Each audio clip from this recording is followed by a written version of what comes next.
ජීවත්වීම තුළ ජීවිතය සහ රැකියාව යන්න ගසට පොත්තක් මෙන් එකිනෙකට බද්ධ වී තිබෙන දෙයක් වෙයි. විවිධ වෘත්තීන් කරමින් ජීවන අරගලය කරගෙන යන මිනිසා තම තමන්ගේ අරමුණු ඔස්සේ ජීවත්වීම වෙනුවෙන් හැල්මේ දිවයයි.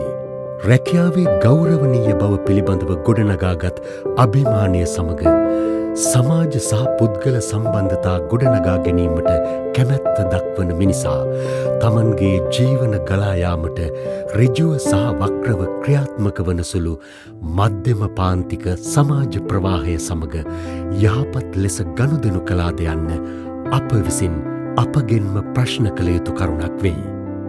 යමෙක් ඔබගෙන් ඔබ කරන්නට කැමති වෘත්තිය පිළිබඳව ප්‍රශ්නයක් විමසුවහොත් එහි වෛද්‍යවරයා ඉංජිනේරුවා ආදී සමාජයේ පිළිගත් බොහෝ රැකියාවන් තිබිය හැකිය. ඒ කෙලෙසකවත් මාර්ගය පිරිසිදු කරන්නෙක් කාර්යාලයක් පිරිසිදු කරන්නෙක් සිටිය නොහැකිය.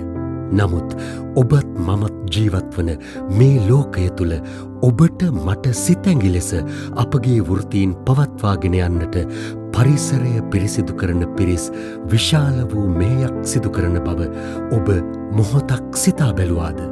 එදිනෙදා යන එන මග ඔවුන් මුණ ගැසුනද දිවාරෑ නොබලා වෙහෙසෙන ඔවුන් වෙනුවෙන් පුංචි සිනාවකින් සංග්‍රහ කරන්නටවත් අපට සිතුවිල්ලක් තිබුණාද? මේ කාරණාව ඔබ මම මොහොතක් නැවතී කල්පනා කළ යුතුවෙයි. අප අපගේ කැමැත්තට අපේ වෘත්තීන් තෝරාගත් අවස්ථාවක ඔවුන් කැමැත්තෙන් හෝ අකමැත්තෙන් අප අවට පරිසරය සුවදායක පරිසරයක් කිරීමේ මහඟු කාර්ය තෝරාගෙන ඇත.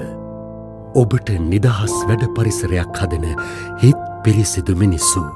ඒ හිත් පිරිසිදු මිනිසුන්ගේ ආරක්ෂණ අයිතිය වෙනුවෙන් සනස ලයිෆ් ඉන්ෂුරන්ස්, කොළඹ රී ඉන්ෂුරන්ස් බ්‍රෝකර්ස් සහ කෙයා ක්ලීන් සමග එක්වුණු වගයි.